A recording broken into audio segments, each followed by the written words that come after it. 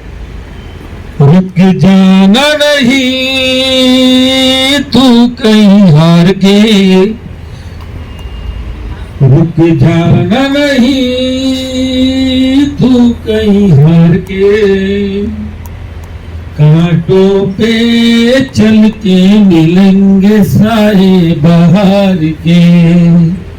ओ राही ओ राही ओ राही ओ राही,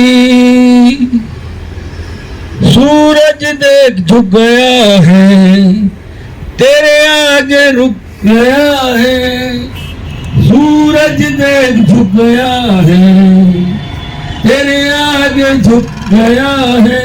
जब कभी ऐसे कोई मस्ताना निकले है अपनी धुन में दीवाना, शाम सुहानी बन जाते हैं दिन इंतजार के। ओ राही ओ राही ओ राही ओ राही, रुक जाना नहीं तू कहीं हार के, कांटों पे चल के मिलेंगे साए बाहर के। Thank you. दोनों तीनों लोग जो मंच पे बैठे हैं, वो तीनों के तीनों लोग मेरी बैंकिंग यात्रा की शुरुआत से मेरे प्रेरणा स्रोत रहे हैं। Since my joining in the bank of Baroda, तो आई थिंक ये मेरा सौभाग्य है कि मैं मनोज साहब के जो यूनियन ने जो एक इनफॉर्मल जो फेयरवेल रखा है, उसके लिए जो 2 लाइन मेरे को गाने का अवसर दिया। चलते चलते मेरे ये गीत याद रखना, कभी अलविदा ना कहना, कभी अलविदा ना कहना। रोते हंसते बस यूं ही गुनगुनाते रहना, कभी अलविदा ना कहना, कभी अलविदा ना कहना। मुश्किल है गाना बट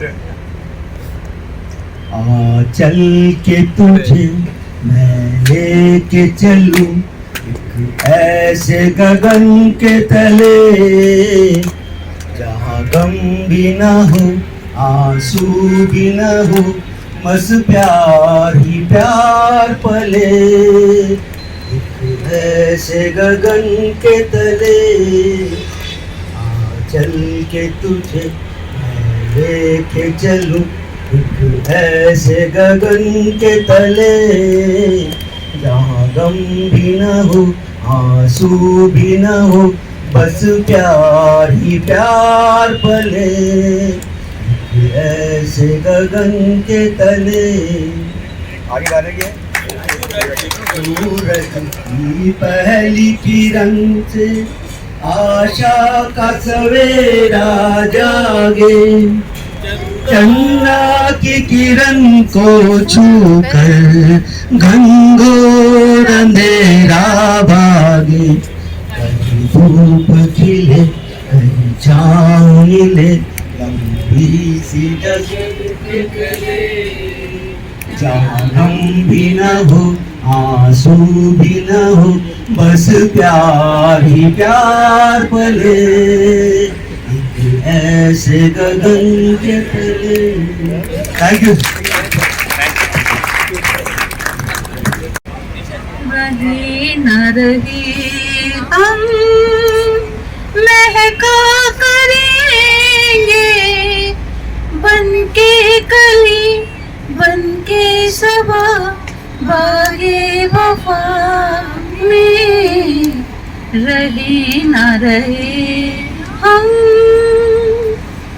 जब हम ना होंगे, जब हमारी याद में तुम रुकोगे, चलते चलते अश्कों से भीगी चांदनी में एक सदा सी सुनोगे, चलते चलते वहीं पे कहीं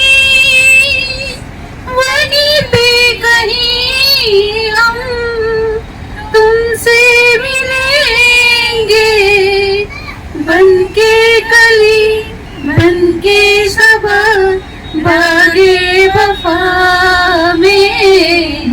रहे न रहे हम महका करेंगे, बनके कली बनके सबा बागे वफा में।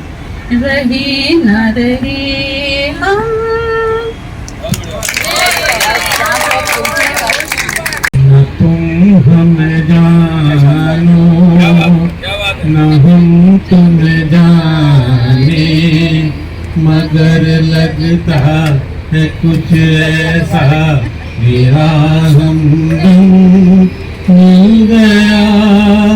न तुम हमें जानो, ये मौसम ये रात चुप है, होठों की बात चुप है, खामोशी सुनाने चली है दास्तां। ये मौसम ये रात चुप है, होठों की बात चुप है, खामोशी सुनाने चली है दास्तां।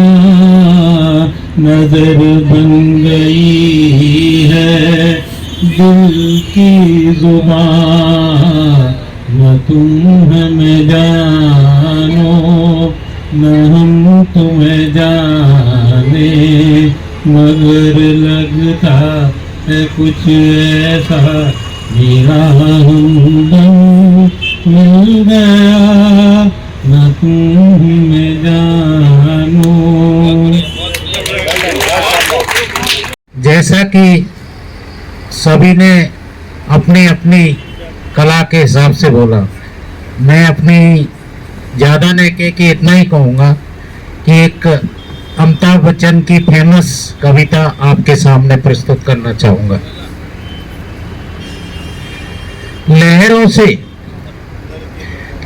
से डरकर नौका पार नहीं होती, कोशिश करने वालों की हार नहीं होती, कोशिश करने वालों की हार नहीं होती। इन्हीं चींटी नन्ही चींटी जब दाना लेकर चलती है, चटती दीवार पर 100 बार फिसलती है। मन का विश्वास रंगों में सांस भरता है, चढ़कर गिरना गिरकर चढ़ना ने अखरता है, आखिर उसकी मेहनत बेकार नहीं होती। कोशिश करने वालों की हार नहीं होती। डुबकियों सिंधु गोताखोर लगाती है, डुबकियां सिंधु गोताखोर लगाती है, जा जाकर खाली हाथ लौट कर आता है। मिलते नहीं सेज में मोती गहरे पानी में, बढ़ता दुगना उत्साह इसी हैरानी में, बढ़ता इतना उत्साह इतनी हैरानी में। ये कोशिश करने वालों की हार नहीं होती, कोशिश करने वालों की हार नहीं होती। असफलता एक चुनौती है, स्वीकार करो, असफलता एक चुनौती है, स्वीकार करो। क्या कमी रह गई देखो और सुधार करो। जब तक न सफल हो नींद चैन त्याग तुम, संघर्ष का मैदान छोड़कर तुम मत भागो। कुछ किए बिना जय जयकार नहीं होता, कोशिश करने वालों की हार नहीं होती।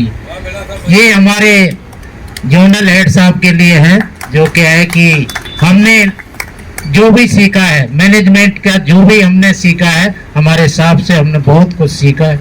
जब भी साहब की एक कॉल होती है तो हम लोग क्या है कि जंगे मैदान में क्या है कि तैयार होकर लड़ाई लड़के तलवार लेके जाते हैं। जिस तरह झांसी की रानी तलवार लेके चलती है, उसी तरह हम लोग भी मैदान में कूद जाते हैं। यही हमने साहब से सीखा है। इसी के साथ मैं अपनी वाणी को विराम देता हूँ। थैंक यू, धन्यवाद।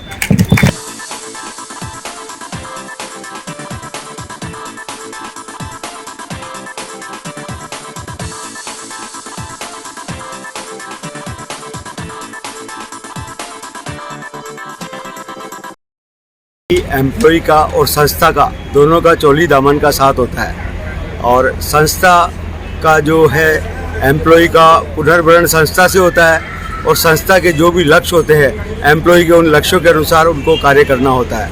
और ये दोनों कार्य जब ईमानदारी और पूर्ण निष्ठा से किए जाते हैं तो एक उच्च स्तरीय संस्था का निर्माण होता है। तो दोनों को किसी को भी इग्नोर करने की स्थिति नहीं होती है, दोनों का ही अपना अपना अलग अलग महत्व है। यही हमारा संदेश है सभी लोगों को। 31 तारीख को आप रिटायरमेंट हो जाएंगे, तो आप अपने कर्मचारी जो आपके अधीनस्थ काम कर रहे थे उनको क्या संदेश देना चाहते हैं? संदेश उनको है कि इस संस्था में अनवरत रूप से आपको अपने कर्म क्षेत्र में आगे बढ़ना है। संस्था को हमेशा प्रधान रखना है, क्योंकि संस्था जीवित है तो हम सब लोग जीवित हैं। और संस्था उच्च स्तरीय कार्य करती है और उच्च स्तरीय उसकी साख रहती है, तो हम सबकी साख भी उच्च स्तरीय रहेगी।